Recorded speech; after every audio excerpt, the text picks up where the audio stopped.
Hi everybody, thank you for tuning in. My name is Vanessa and I'm with Amoretti. And today we're at Westport Winery here with Mark, the distiller. Mark, can you tell us a little bit about what you do here?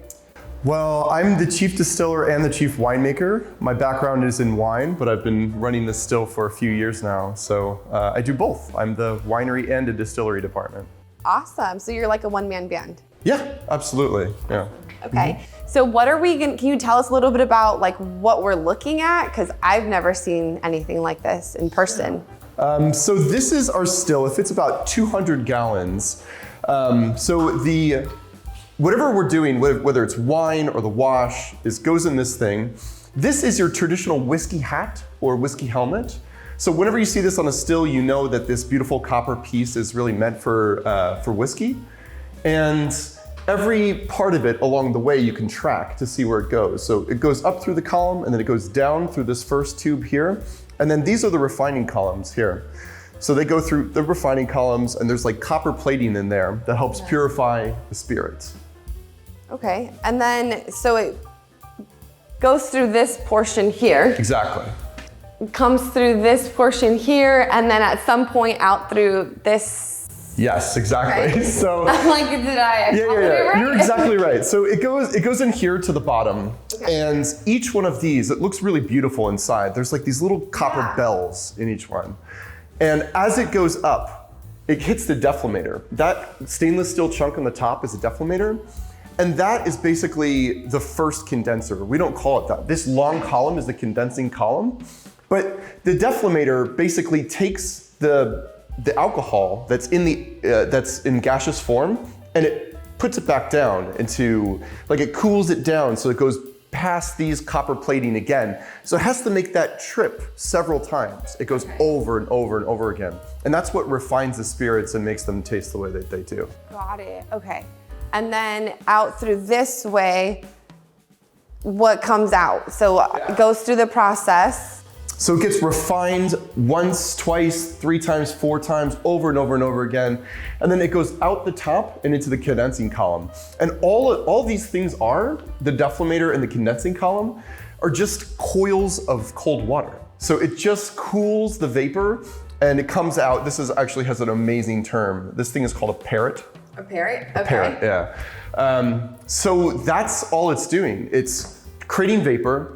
It's condensing the vapor over and over again here, and then it condenses it just once to come out the parrot here. Okay, so you're taking it from there, you're basically turning it into a vapor, and then you cool it so that it turns back into a liquid form, which is what we know as a spirit, as a consumer, right? Exactly. Okay, so when it comes out, is it just straight ready to go? Like you can just drink it straight from the parrot? You or can. How? It's very, very high proof. So the first thing I should mention is that there's all sorts of things in wine, in spirits, and everything. So there's a whole like curve of things that come out. The first things that come out are called heads. And the heads are they kind of come out when the temperature's low. So around 148, 150 degrees, we'll start seeing it produce heads. And those things are like acetone. So the first thing you smell is basically, it smells like nail polish remover. And that is something that we just throw away. We just get rid of it. Okay. And then as the temperature gets to about 178, that's like the sweet spot. 178 at the top of this deflator is telling me that it's starting to produce what we call hearts. Okay. Hearts is the good stuff. And you basically want to maximize your hearts. So it's all about temperature control. You really want to just gradually ramp up so that you can really distinguish what's heads, what's hearts, and then the third thing is tails. Okay. So as the distillation is kind of winding down, at those higher temperatures, there's other things in there. And there's a lot of different molecules and tails, but the distinct aroma is kind of like wet dog, right? So when I'm at the parrot, I'm constantly smelling, and I taste with an eyedropper, like 1 drop at a time. And I'm constantly thinking, does this still taste fresh? Does this still taste lively? When is it starting to lose that liveliness? Okay. And at that point, if it starts tasting a little funky, then I save the tails and I can put it into the next batch. The heads is really, it can be dangerous. Like you really want, if professional distillers should all know, you got to get rid of those heads. Right. Tails, not so dangerous, just like off flavors and off aromas. Okay. So there might still be some hearts in the tails, so I put it back into the next batch. So you pretty much just like rework the tails. Exactly, yeah. Got it.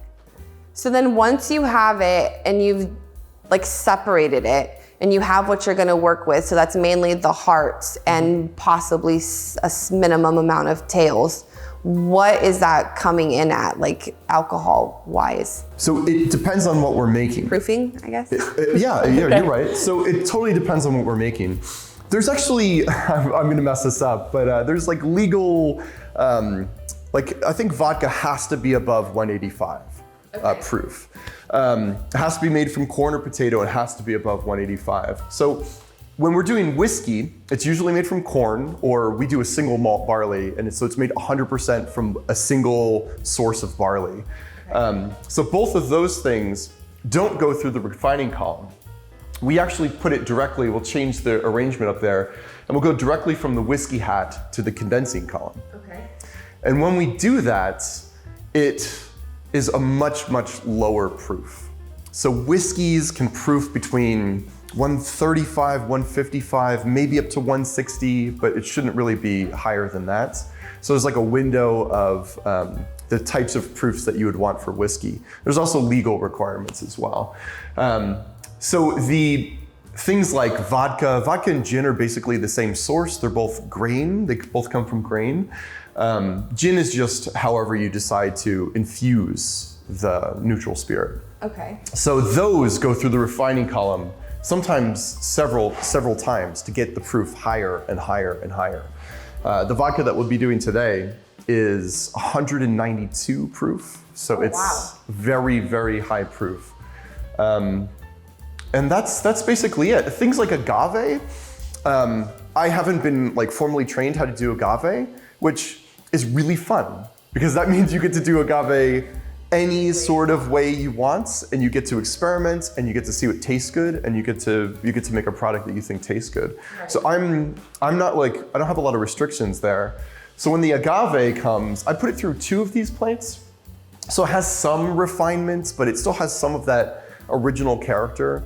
You really want those whiskeys to retain that character, so they don't get refined over and over again. Right. So same thing with agave. I thought the agave almost tastes sweet and fruity when it comes out of the parrot, and I want to preserve that. I don't want to strip it all until it tastes like agave vodka or something like that. Right. So. Okay. Well, so we're gonna dive into a specific type of alcohol that you guys make. So what are we making today? Oh, so today, we've been thinking about doing this for a while. So it's a passion fruit orange guava. Okay. And we've been wanting to try for a while. So I think what we're gonna do today is we're gonna proof some vodka, and we're actually just gonna do some tasting if you want to. So like trial and error? Are you guys trial and error, okay. Exactly. So we'll go through the whole process of how we do it. So we start with proofed vodka, then we add sugar, then we add the Amoretti, and it's all based on taste. And sometimes people can reach a consensus. Sometimes we vote, we get more people in, you know, we'll be like, hey, you guys, you gotta try this. We can't decide A or B, 1 or 2. And it's cool because we have a lot of employees, and we can also like ask for their opinion as well. Like, so it's really fun, and it's something that brings the whole team together. It's like one of those rare things that like everybody's in the mood for, right? You're making a new spirit, right? Nobody's gonna say no. And it's a really it's a good team building exercise. So it's really fun.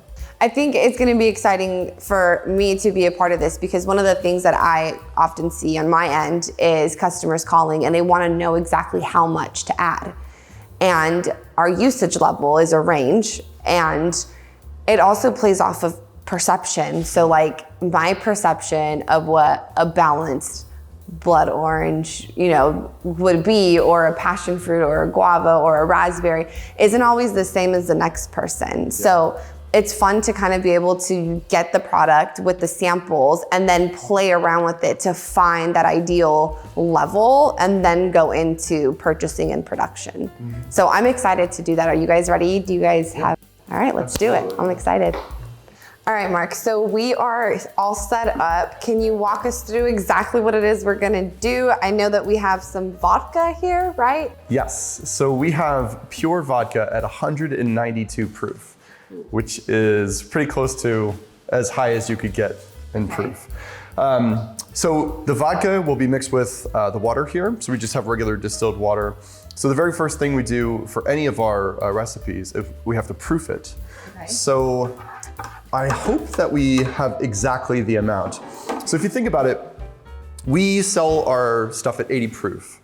Now, if this was 160, we would need the exact same amount of water for the amount of spirit. So that tells me that we need a little bit more than double. So that's basically how I estimate. So there's about 1.5 gallons there. So we're gonna go ahead and just start with, I'm so sorry. No, you're fine, go ahead. We'll start with 2 gallons. Okay. So you're just gonna pour regular water in there, and that's going to cut the alcohol proofing in half, or roughly. Exactly, so we're shooting for 80 proof, which is what we sell all of our stuff at, actually. All right. So then this will, like I said, it's gonna cut it. Then how do you know that it's the level that you need it to be at? Good question. So I have my favorite, it's my absolute favorite tool. It's called a DMA. It's basically just a density meter. Okay. And because I'm a winemaker and a distiller, it can do percent volume of alcohol for spirits, but it can also do my percent sugars, which is really, really cool for winemaking. So let's see, that's about 1.5 gallons. So it should be getting close, but it won't be there yet. So you just stick the straw portion in there, and then does it like pull some out? Yeah, so it goes through, it's really cool. There's like these series of tubes in there. Oh, I do see. And it works with the light, the refraction of light. Okay. I don't know exactly how it works, to be honest with you, but I love this thing. I think it's so cool. So as you can see, the proof is dropped considerably. So you double that if you want to know the proof. Okay, so this is the proof up here. Yeah, okay. So this is percentage. So this would be 120 proof. So you would just take that and multiply it by 2, basically? Exactly. Okay, got it. So we're gonna try to get down we have to keep going. 40% alcohol. So let's just throw in the rest of this batch here. Okay. Should get us close. That's kind of interesting. I've never really seen the process done before, so it's kind of cool to see it firsthand. Can you just mix this up now? Yes, please. Okay. Oh, that'd be great. Or should that be good enough? That's perfect. Okay. Yeah, high proof alcohol is really hydrophilic, so it stirs well. Yeah, it doesn't take a lot of blending. No, it didn't. It was pretty easy. As you can see, it's dropping a little bit.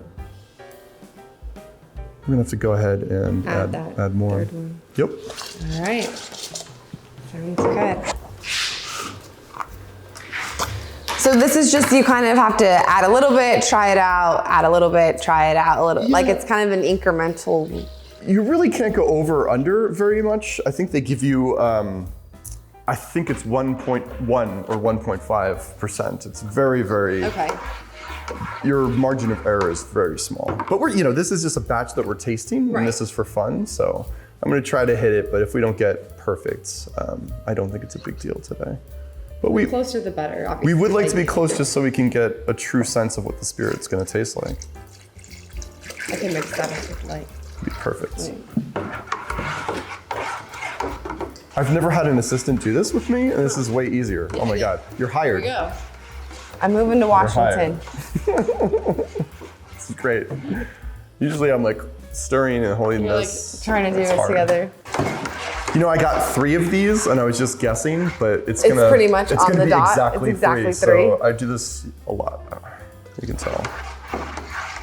So right now we're super close. So within 1%, it keeps going up. But I think that after adding this, we should be good.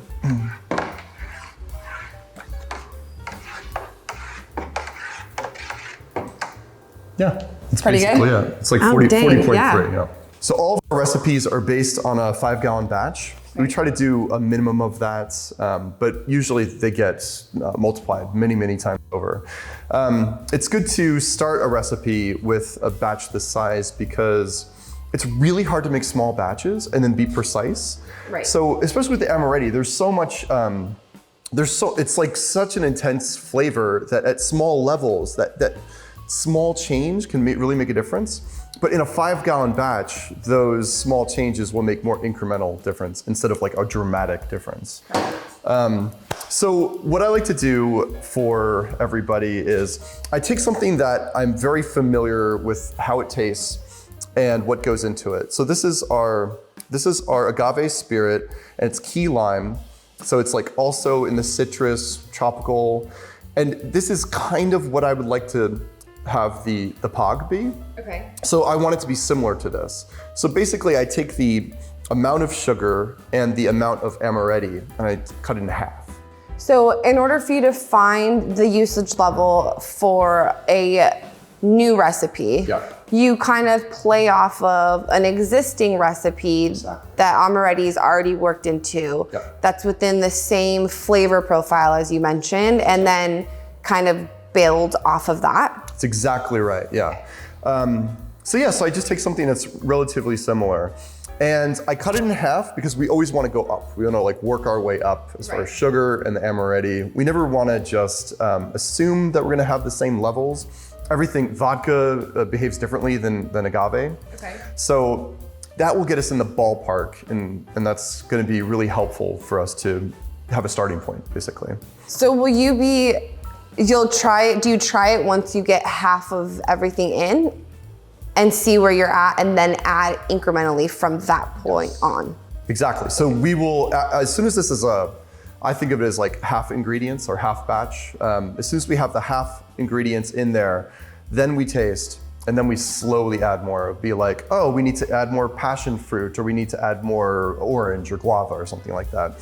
So that way we can kind of tweak the ingredients as we taste. Okay. And because it's a 5-gallon batch, let's say it was a 500 milliliter batch, then every single taste you take dramatically reduces your base, and then all of your measurements are wrong. Right. So if you start with a 5-gallon batch and I take a sip from it, I'm not reducing the total volume. So it's important to have this size. Okay.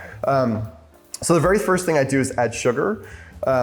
So it'll be proofed and then it'll have the sugar. So this is 50% of what was in this guy here. Okay. So this is in a 5-gallon batch. So I think this is exactly 100 grams. So we were doing 200 grams per 5 gallons here. So this is 100 grams, so it's half, exactly. Okay. So and that's just regular granulated sugar? Exactly, okay. Yes. Let's give it a stir, make sure it's really well incorporated. Does the sugar dissolve relatively fast? Yeah, I mean, both water and alcohol dissolve sugar pretty quickly, so you usually don't have to stir for very long. But as you can see, that's not a lot of sugar for this batch. So we're not putting tons and tons of sugar. It's really the Amoretti that's flavoring it. And the sugar is just to, give it an impression of sweetness. It's also, we've discovered that when the spirits taste completely dry, it's kind of a wine term, but when there is no added sugar, something tastes a little bit off. It tastes more, it tastes a little harder. And the sugar just softens it just a little bit. Actually, it helps accentuate the natural flavors of the Amoretti. It really does. Oftentimes when customers call us in the office and they ask us questions about the extract, that's one of the things that I always explain is that the extract doesn't have any added sugars to it. So it comes across kind of flat. Yeah. And you have to give it a sugar base in order for that flavor to really perform and come through. Yes. That stage is so important for that flavor to really perform. Yeah. We came to that realization on our own, but then we realized that that's basically standard practice. Yeah, it is. Yeah.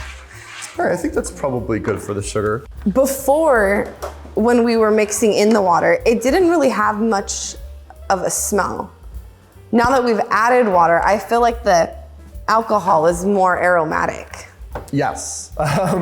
So actually pure alcohol, it kind of vaporizes really quickly, but it's really harsh. Now, when we add the water, it smells like vodka. It has the complexity of flavor of vodka. So proofing is so important. I think throughout the years, I don't know exactly how we came to this, but you know, that 80 proof that we sell at is really like that perfect harmony point. And I've tried to do it at higher proofs, like 100 proof and stuff like that, but it's like right, 80 proof is right when the harshness goes away. And all it is it tastes smooth and it tastes beautiful, and it retains the original flavors of whatever you distilled. So 80 proof is kind of like the magic point. It's like the magic number. It's really, really cool. We're just gonna go with it. Yeah. No, it's amazing. I absolutely think it's. It is. I tried a couple already in the bar when we were with Tara, and it was phenomenal. Like you don't even need anything else. Great. Yeah.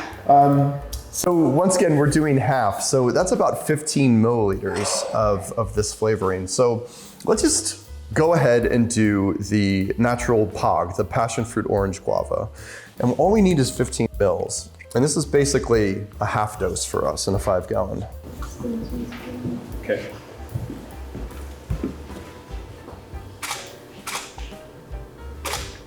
All right, it's about 15 there. It's a ridiculously small amount of Amoretti. Like this stuff is so powerful. It's so beautiful that this is really all we need. That's a great starting point. It's just these 15 milliliters. It's pretty cool. And it's just interesting that like, I understand that we're still at half, but like look at how little we're adding, right? Like you said, to how, like it's 5 gallons and we're adding such a... Yeah. Very little sugar, very little Amoretti. But I mean, if you want to waft it towards yourself, you can start to, right? You I mean, it can. still smells It smells incredibly aromatic the at this level. passion fruit is what I'm smelling the most. Wow. Yeah, you really It's can. incredible. It's already so aromatic. So when you guys are working with Amoretti products, have you found that swapping out flavors is easy to do? Yeah, absolutely. We're constantly tweaking our recipes. We tweak our recipes based on what we like and based on feedback that we get. I mean, if people are saying that let's just use this for example. This is passion fruit orange guava. If people thought it tasted too much like orange, then we would dial up the passion fruit or something else. Like we really seek to both please ourselves and our customers, of course. And you know what I think is really interesting is how you mentioned like you guys all get together as a team and try it and then fine tune it. Mm-hmm. And that's something that actually Amoretti does. So when our flavor creator creates new flavors, he comes over with them and he has everybody on the team try them, and we all give our feedback on if we think, whatever it is, it's too lemony, it's too sweet, we want, this flavor more forward and this flavor dialed back. He'll go into his lab and he'll come back out and he's like, okay, try it now. How's it now? So I get what you're saying, because we all get together and we're all like, no, it's just fine with the way it is. And then the other group is like, I don't know, we think, and then we're like, well, I guess maybe a little, you get everybody's opinion. So really the end product is like a collective group opinion. Yeah, it's like the most fun part of everything is that it's really a consensus thing, like my taste buds and everyone else's. So it's really fun. Definitely. And now this smells incredibly aromatic. So at this point would be when we taste for the first time. And because we have such a large amount, we can just dip right in. Dip right in. But of course, we're gonna first smell. Tasting in wine glasses is great. We're also a winery, so perfect. Tasting in wine glasses is great because you get the aroma right away. So before we taste it, what are we looking for? So first, I'm just making sure it smells right. So we want this to smell like passion fruit orange guava. We want to make sure that all of those different scents are kind of balanced, and so it's recognizable for what it is. All right. And I think it does smell amazing. It does smell amazing. I'm getting mostly the passion fruit and the guava. I think that's okay. Like the orange is a more, it's a flavor that we experience on a more regular basis. So having the other two dialed up to me is a bonus. It's a good, I think. And we could always add, we have Tangelo, we have Tangerine. We could always play with other types of like orange or orange-like. Citrus type flavors. But honestly, this is really what I would like to see from this. Lots of passion fruit, lots of guava. The orange is there, but not overwhelming. Yeah, it's like a back note. Exactly, and then I taste.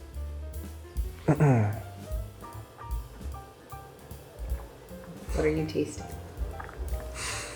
I mean, I think it's really good. I think that it will benefit as we dial it up a little bit more. So what I'm tasting now is, it still tastes pretty lean. It doesn't have, just adding a little bit more extra sugar will give it some weight to it as well. Yeah. So right now, it tastes like pure vodka with that, with kind of the pog aromas. So if we take it one step farther, I think it'll be more of what we're looking for.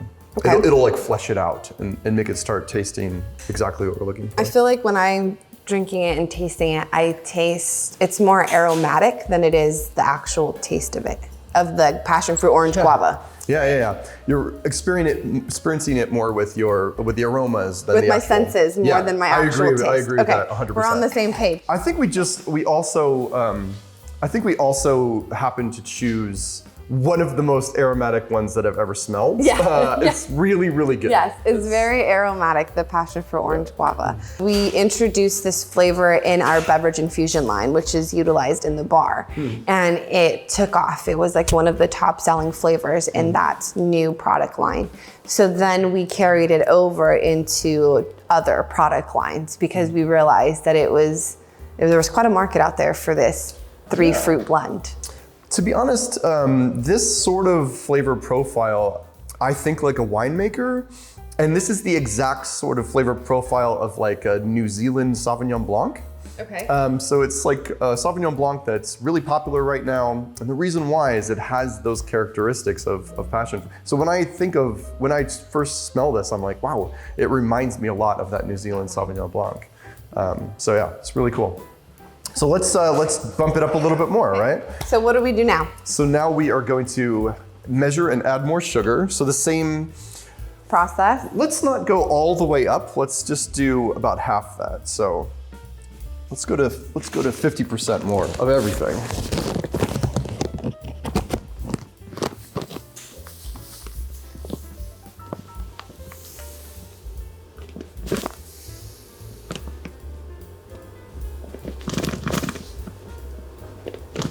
Perfect. All right, so we're going for 7.5, which I should be able to do.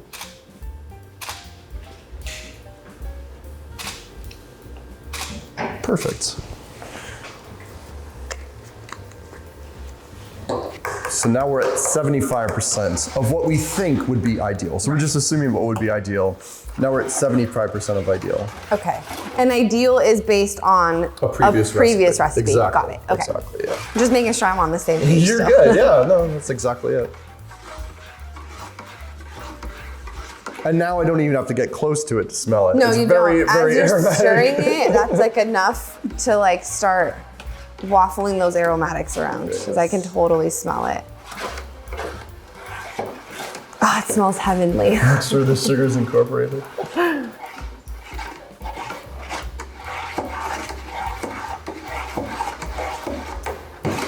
All right, that probably should be good. So we just dip right in. For you, yeah. That's the All beauty right. of a wine glass, is it acts as a natural Scoop. a You don't natural need- scoop. yeah. Let's go like that. Oh wow. Whew, okay. Yeah, it's We're smelling getting more there. intense. Absolutely. Yeah. Yeah, the nose is just dialed up even more. So I definitely smell it. Yeah, so I think the aroma is getting to where I like it to be. So my main question now is, does it have a little bit more of that heft, a little bit more of that weight?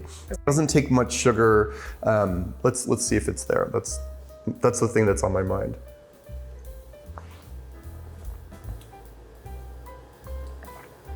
Just that little bit, like Right? you could really taste the difference. Yeah. It's very interesting because you're like, I see how much you're adding and for how much liquid is in here. Yeah. And then the flavor profile difference from just that little bit of sugar, that little bit of extract. It's really like we started off at level 1 and just that small amount that you added is really like level 2. Absolutely. It's very crazy. It's kind of mind-blowing. Honestly, this is kind of reinforcing that we chose the right procedure. Because I think that once we get to 100% of the recipe that we have in mind, we're gonna be close. Yeah. So I don't think we're there yet, but I think that if we add just a little bit 50 more. mils more, or 50 grams more, and then 7.5 more mils, we're gonna be at it. Okay, so now, after adding just this small amount of Amoretti and this small amount of sugar, we're gonna be at what I thought in the original would be our 100% of the recipe. So just in case we dialed it back, now we're at 100%. So a little bit of sugar. This is only 50 grams, so it's not very much at all. And this is only 7.5 mils. Oh, wow. So a super small amount.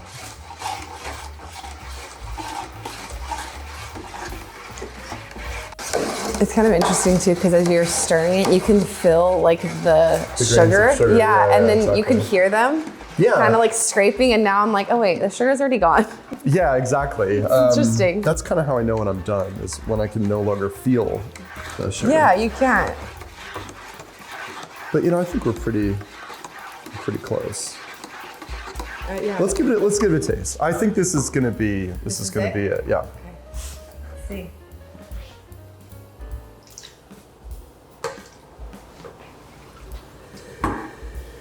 Okay. Okay. So the aroma's there. The aroma's there. Now, what I'm noticing here is that I don't feel like the aroma is dramatically changing. It's the mouthfeel, like it's what we're experiencing on our palate that's changing now. So the aromas, especially with this particular one, it seemed really powerful in the beginning. Yeah, That's I what don't noticed feel at that first. it changed much from 1 to 2 to 3. Yeah. The aromatics, at least. The flavor did, definitely. Yeah. But the aromatics, it was kind of there from the beginning. Exactly. So now I'm looking for, is the flavor profile, so the aroma's there already, is the flavor profile we're looking for, and does it have enough sugar? Does it have that little extra weight? And that's what I'm... All right. Let's see. I think it does. Wow. I really do. It's kind of like the magic. So that's just 100 grams of sugar for a 5-gallon bucket. It gives it's such a small amount. I mean, it's basically like, it's such a small amount, but it gives it just a little bit more weight. It makes your product feel more plush and more full. Like, it's amazing. And then this is what I would use for my vodkas. This sort of thing is the vodkas and the like agave spirit and stuff like that. Okay. Yeah, the more neutral stuff. So now that you've kind of have equaled that recipe that you were kind of, using as a guideline, would you say that this is done, or are you going to continue to kind of incrementally add and change? Yeah, so what I like to do is get it to where I really like it, I'm really enjoying it, and then go over. Okay. And then see if that overage is adding anything or detracting from the batch. So that's what I would do. And I would just probably add another 25% over of the original recipe. So I think I'll do that right now. We'll measure the sugar. Now, if you ever go over on a flavor or sweetness component, are you able to just add in some like unproofed, is that the correct term? We would, if we wanted to add more, if we wanted to add more of the base, we'd have to proof it first. Okay. Otherwise, everything gets super wonky. Okay. And then nothing really makes sense Measures anymore, out. right? Okay, So got we it, would got have to, if we added unproofed, then we have to add water, and then my DMA, that gorgeous instrument that you saw earlier, that can't measure with sugar. Okay. So it can only measure the density of everything when it has no sugar in it. Right. As soon as you add sugar, then even that amazing tool is no longer useful. So, okay. Yeah, let's just do sugar. All right. So let's see if the added weights. Okay.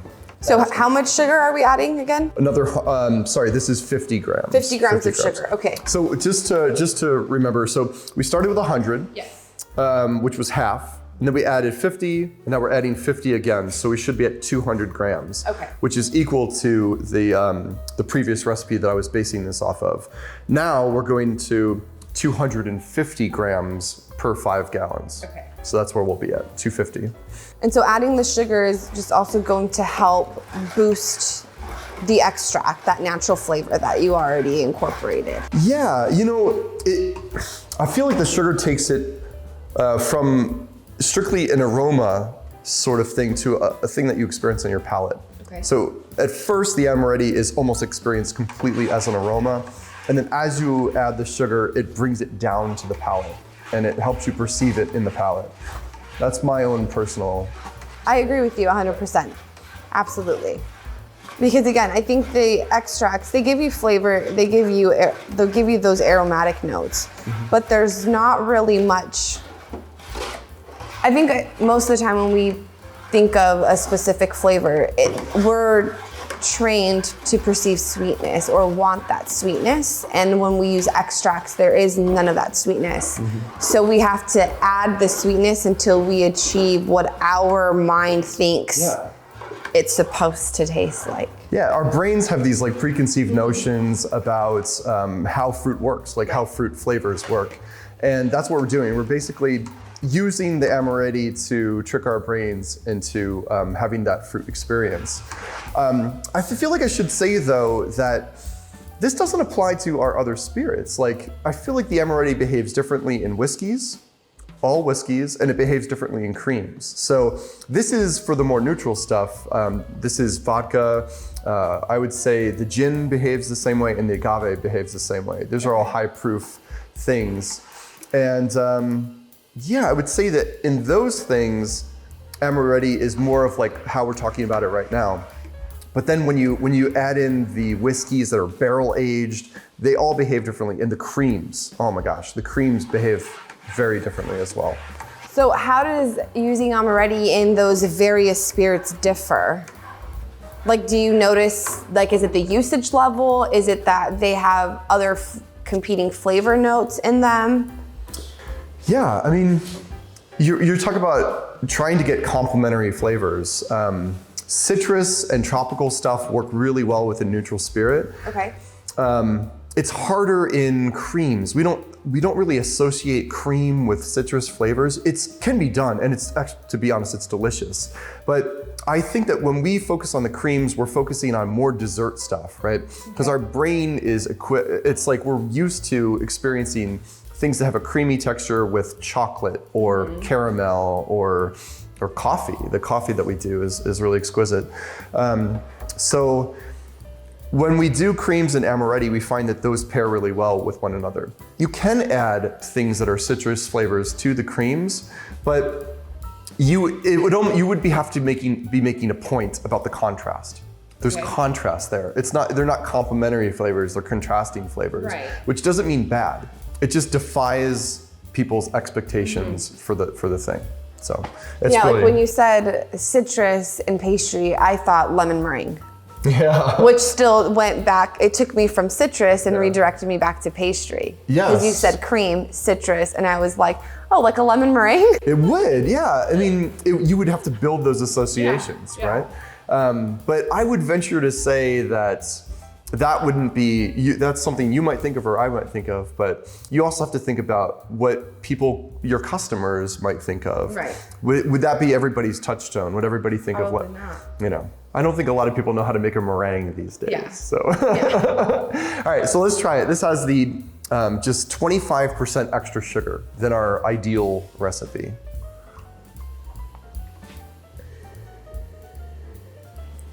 So once again, the nose, I don't feel like the aroma is changing.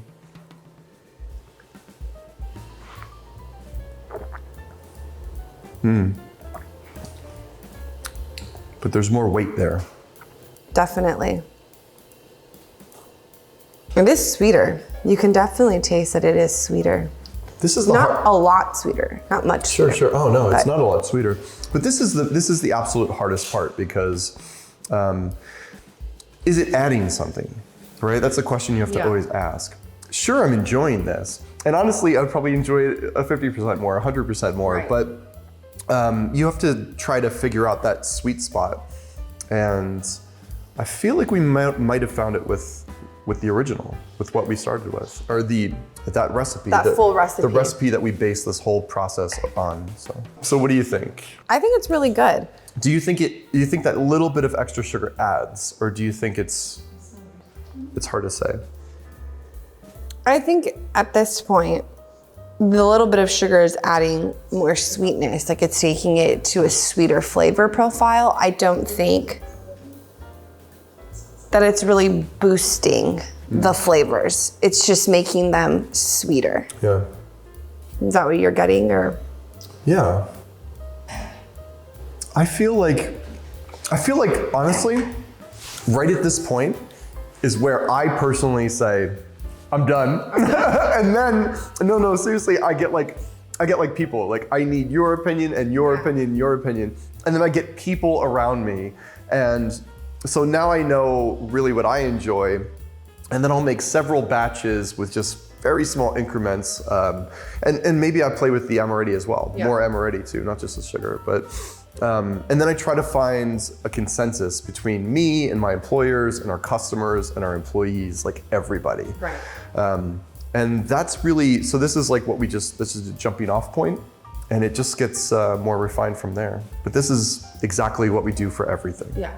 Yeah. And this is great because, like I said, we have tons of people that call in and they ask, how much do we put in? And it's like, we can't tell you, again, it's just going back, like we can't tell you exactly how much. You have to do this process, this trial and error to find out, to really achieve the flavor profile that the customer, the user is wanting, right? So like, if you call me and you tell me like, I wanna make a POG vodka, tell me exactly how much to put in. Well, I could have told you whatever the full recipe was, but somebody may want it to be stronger or less strong. So this is great to see, like the trial and error, and really be able to have the opportunity to highlight this trial and error process, because at the beginning it was a trial and we tasted it at, what was it, 25%, 50%? Oh, we started with 50%, yeah. So we started at 50% and we tried it. It's not necessarily a fail, but we knew that we needed to go back to the drawing board and add more. Yeah. And then do it again until you find that, like you said, like fine tune it. Absolutely. And so it's amazing to see this process like firsthand, because we tell people all the time, try it, add more, try it, add more, but just do it in a small amount. That way you don't go from under to over very quickly. Yeah. Yeah. So this is amazing to see it like actually being done in person. It's really neat. But yeah, we have a pump that's integrated into this, but it would require like another step. So after doing it for a while, I realized that it's actually faster for me just to climb the ladder and pour it in with the buckets. Even on a big batch with a 50-gallon tub? No. If it was a really big, thank you. Perfect. Yep. If it was a really big batch, I would use the pump. But it's with a small batch, it's way easier if I just climb the ladder.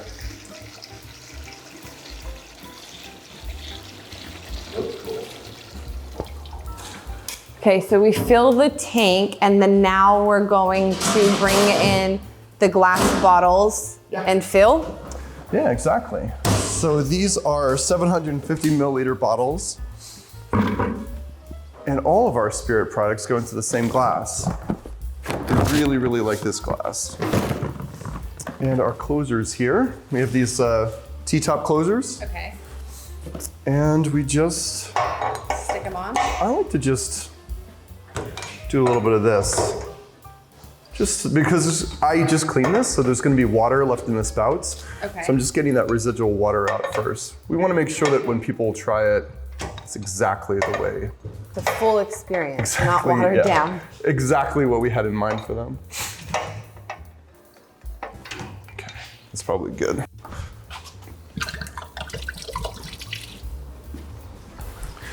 All right, so this is a 6-bottle filler, and I measure ahead of time exactly 750 mils.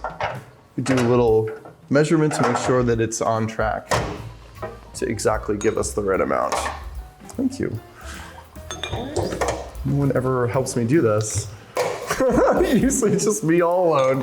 All alone. I love it. Okay, I have to at least do one. Yeah, So yeah. you just Oh my gosh, it's amazing. put it in. Yes. There you go, just like that? Yes, thank you so much. Oh, that is so cool. And I just like to give them a knock so that they're In there all the if they're way? not seated, then if there's a gap, it'll recognize that and it'll start geysering out of the gap. So you'll see me just knock on them just a little bit, and that ensures that there's no gap and then it doesn't come out. It's happened to me so many times where I'll be talking to someone and then it'll just like start spurting out. So yeah, so that's it. And it stops on its own. It just stops on its own. This is exactly 750 mils. I do a measurement on all 6 of them with the graduated cylinder beforehand. And then after they're done, take them off and we start putting the T-tops on. And we get quite the assembly line. So after they have their closures, then they have their little shrink wraps on the top, like the tamper-proof seal.